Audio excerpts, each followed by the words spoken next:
अस्सलाम वालेकुम dear students. Human resources management के 23rd लेक्चर के साथ हम आपकी खिदमत में हाजिर हैं। Our today's lecture will also be the continuation of our discussion on training and development.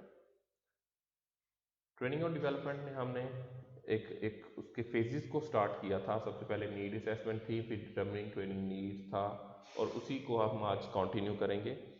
Design करेंगे आज हम ट्रेनिंग प्रोग्राम। एक हमने ट्रेनिंग के बारे में जनरल बातें की हैं कि क्या होती है, कैसे होती है, डिफरेंसेस क्या है, कॉमन चीज़ें क्या है। So actually we are going to design a training programme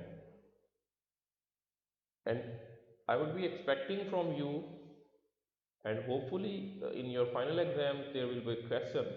मैं आपको एक प्रैक्टिकल सिनेरियो दूंगा। There is an organisation, their employees are having these sort of problem.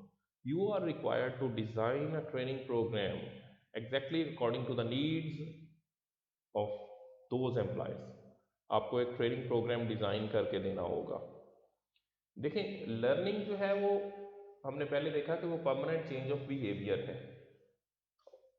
और लर्निंग जो है वो हमारा जो जो नॉलेज हमने सीखा है उसको अप्लाई कर लेने की ताकत का नाम है। अगर हमारे पास नॉलेज है और उस नॉलेज को अप्लाई करके हम एक प्रॉब्लम को सॉल्व नहीं कर सकते तो हम उसको लर्निंग नहीं कह सकते। तो आज हम डिज़ाइनिंग ट्रेनिंग पे बात करेंगे। अच्छा, कोई भी ट्रेनिंग प्रोग्राम डिज़ाइन करने से पहले कुछ चीज़ें हमें देखनी होती हैं, और वो क्या होती हैं कि जिन लोगों के लिए हम ट्रेनिंग प्रोग्राम डिज़ाइन कर रहे हैं, क्या उनके पास बेसिक स्किल्स हैं, सेल्फ एफिकेसी है। बेसिक स्किल्स किस तरह होगी? आप एक शख्स को कंप्यूटर पे टाइपिंग सिखाना चाह रहे हैं, but before training him how to type, you must make sure that you should have basic understanding of what a computer is, what is typing, where to type. Basic understanding तो होनी चाहिए ना उसके पास। अगर उसके पास बेसिक अंडरस्टैंडिंग नहीं है, आप उसको एडवांस लेवल पे ले जाते हैं, तो वो कभी भी ट्रेनिंग आपका प्रोग्राम कामयाब नहीं होगा। दूसरा, सेल्फ एफिकेसी। क्या वो खुद समझता है कि हाँ, मैं अगर कोशिश करूँ तो ये काम कर सकता हूँ? एक शख्स है जिसने ये चीज़ एज्यूम कर लिया है कि मैं चाहे 1 साल भी ट्रेनिंग लेता रहूँ, मैं कभी स्विमिंग नहीं कर सकता, मैं जिस दिन पूल के अंदर उतरूंगा मैं डूब के मर जाऊंगा। He thinks himself not to be capable of swimming. तो कैसे वो स्विमिंग सीखेगा? कभी भी नहीं सीखेगा। तो आपको ये भी मेक श्योर करना होता है कि वो सेल्फ एफिकेसी उनके अंदर है, वो ये चीज़ समझते हैं कि हाँ, अगर मैं ट्रेनिंग लूँ तो ये काम मैं सीख सकता हूँ। ये दोनों चीज़ें बहुत ज़रूरी हैं। जब तक ये दोनों चीज़ें नहीं होगी, हमारा कोई भी ट्रेनिंग प्रोग्राम कामयाब नहीं हो सकता। Then comes learning styles. There are differences in learning styles. अब देखें, बच्चे डिफरेंट तरीके से सीखते हैं, बड़े डिफरेंट तरीके से सीखते हैं।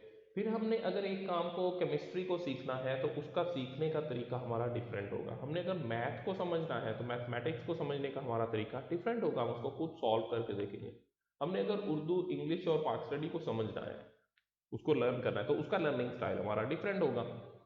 कैसे डिफरेंट होगा? According to the nature of that subject and exactly according to the nature of the work to be learn.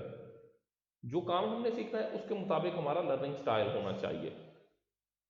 तो यहां पे हम देखते हैं कि सबसे पहली और बेसिक चीज ये होती है कि हम सुनते हैं। हम किसी हद तक समझ जाते हैं, किसी हद तक नहीं समझ पाते।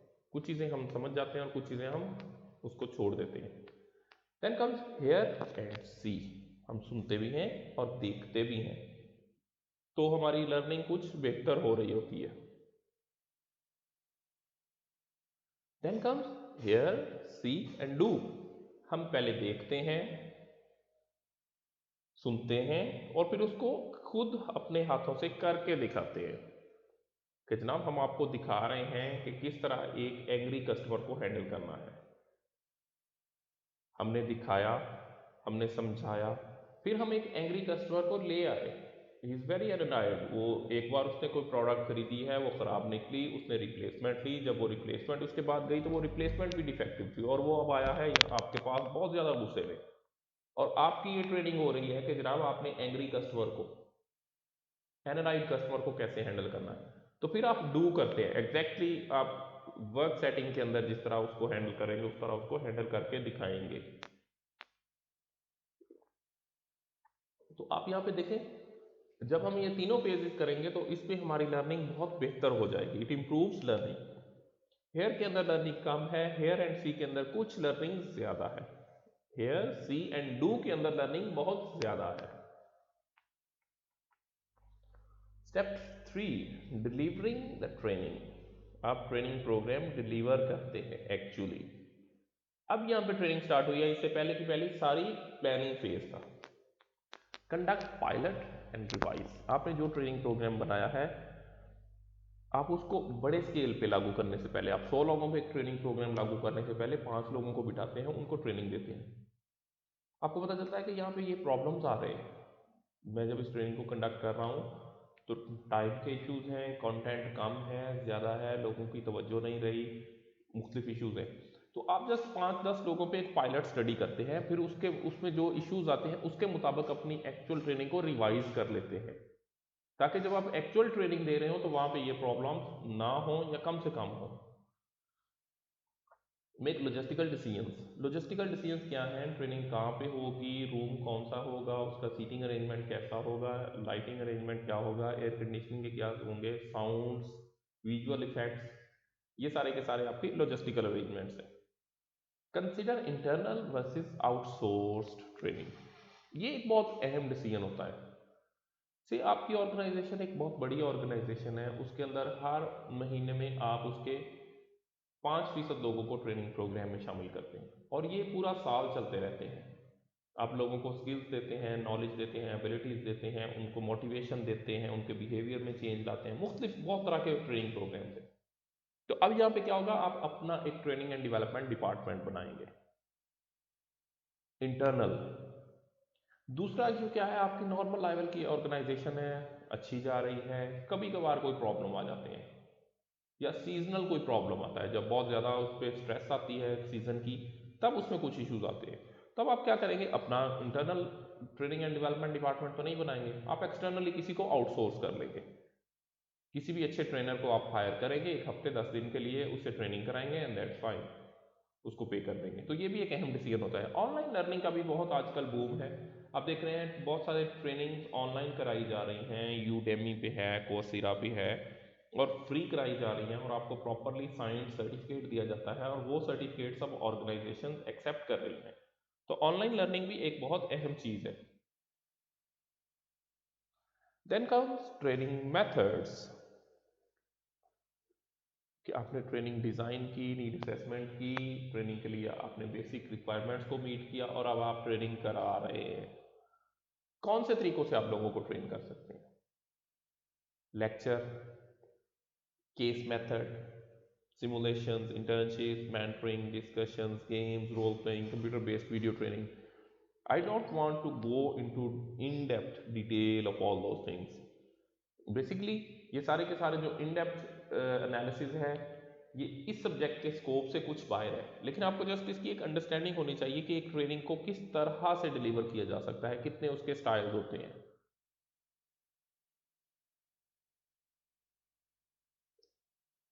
वर्क प्लेस ट्रेनिंग मेथड, वो तरीके जिनके जरिए हम वर्क प्लेस के ऊपर लोगों को ट्रेन कर सकते हैं वर्क के बारे में, on the job, off the job and individualised. As far as training is concern, आप देखिए नाम से भी कुछ चीज़ें कंफर्म हो रही हैं। ऑन द जॉब, एक शख्स को आप वहीं प्लांट पे मशीनरी के ऊपर खड़े होके कस्टमर्स के सामने वहीं पे ट्रेन करते हैं। जनाब ये कस्टमर आया, इसने आपने इसे इस तरह हैंडशेक करना है, स्माइल पास करनी है, उसके बाद आपने किस तरह उससे पूछना है कि जनाब how I can help you.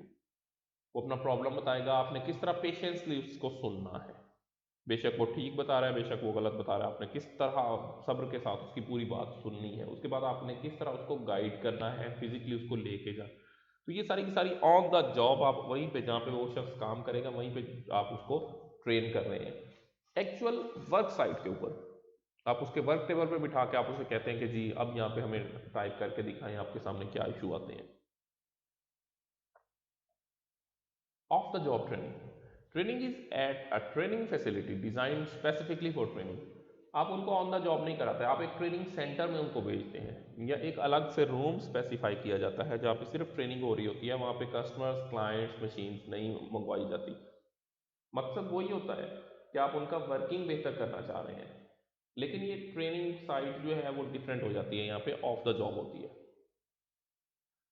Transfer of training from classroom to job, ये एक बहुत अहम चीज़ है। जब हम क्लासरूम में आपको एक चीज़ सिखाते हैं, से मैं आपको 22 और 23 नंबर लेक्चर पढ़ा रहा हूँ ट्रेनिंग एंड डेवलपमेंट पे, this is a classroom activity. उसके बाद मैं आपको कहता हूँ consider your self on a job, you are an HR manager, design a training program for an organisation having problem due to Covid.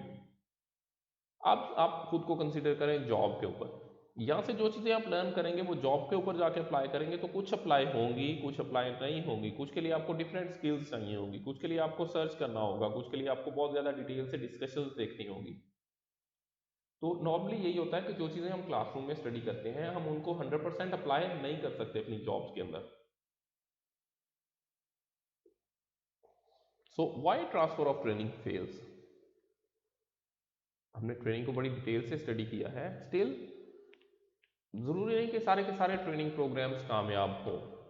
इतनी scientific इसको design करने के बावजूद भी बहुत सारे ट्रेनिंग प्रोग्राम फेल होते हैं, या वो पार्शली कामयाब होते हैं, पार्शली वो फेल होते हैं। रीजन क्या होती हैं?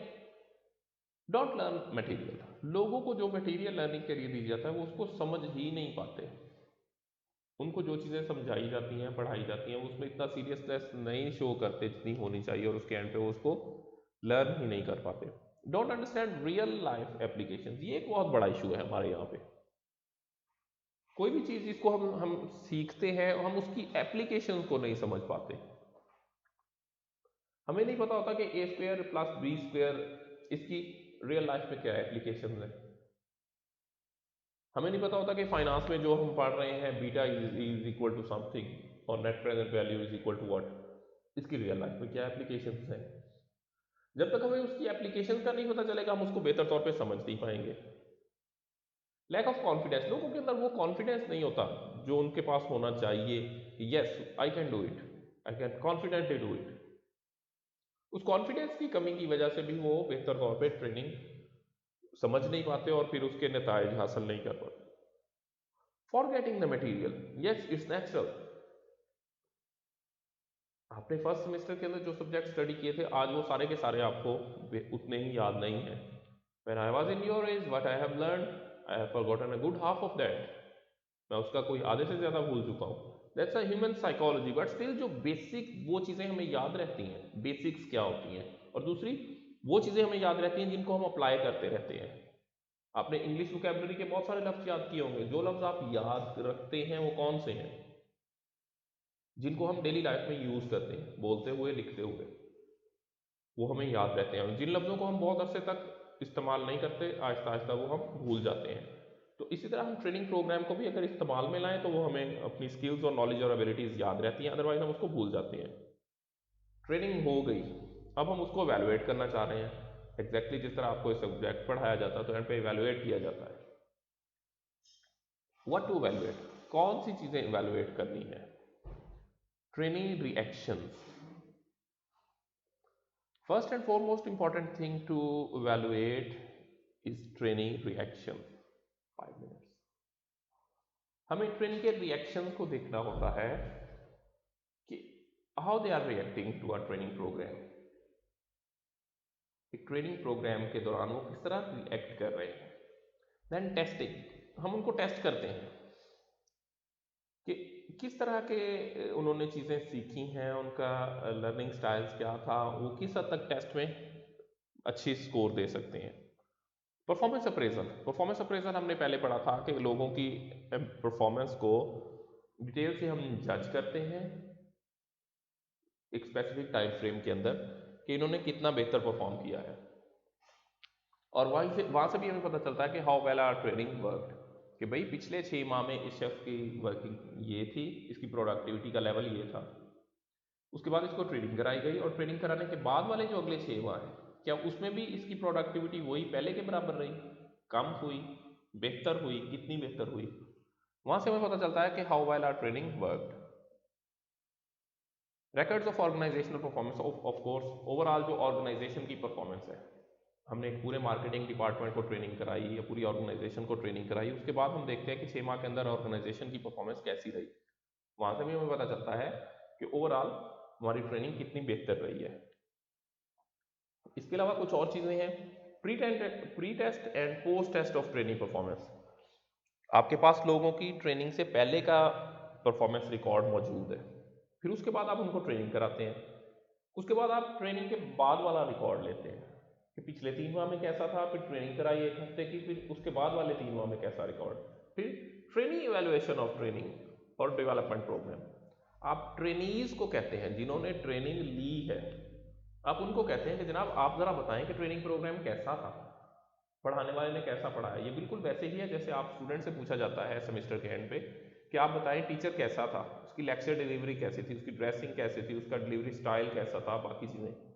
तो जो ट्रेनिंग्स हैं जिनको ट्रेनिंग कराई गई उनसे हम पूछते हैं कि आपके ख्याल में ट्रेनिंग या डेवलपमेंट प्रोग्राम कैसा था।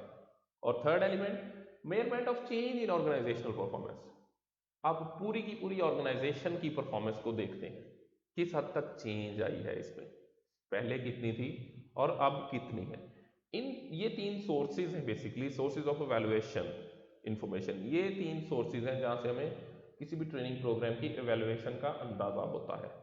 एक तो ये कि हम उस एम्प्लॉइज़ की पहले और बाद की परफॉर्मेंस को देखें, दूसरा हम खुद ट्रेनी से कहें कि आप बताएं ट्रेनिंग प्रोग्राम कैसा था। अगर वही कह रहा है कि भाई फजूल ट्रेनिंग प्रोग्राम था, कोई भी हमें तो समझ ही नहीं आई, दैट मीन्स कि our training program was not well, it didn't work. और तीसरा हम ऑर्गेनाइजेशनल परफॉर्मेंस को मेजर कर लें। तो evaluation design training group, pre test and post test and control group, ये बेसिकली क्या होता है कि आपके एक डिपार्टमेंट में कुछ प्रॉब्लम्स आ रहे हैं, आप उस पूरे डिपार्टमेंट को 2 ग्रुप्स में डिवाइड कर देते हैं।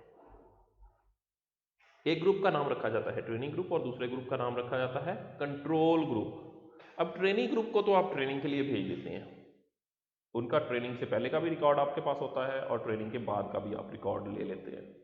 और दूसरा जो कंट्रोल ग्रुप है उसको आप कुछ नहीं करते, उसको आप एज इट इज कंटिन्यू रहने देते हैं।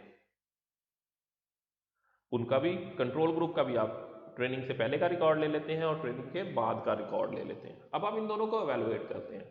अब यहाँ से आपको पता चलता है कि हाँ जी, क्या ट्रेनिंग ग्रुप और कंट्रोल ग्रुप का प्री टेस्ट बराबर है, ट्रेनिंग से पहले दोनों की परफॉर्मेंस बराबर थी, हाँ जी बराबर थी।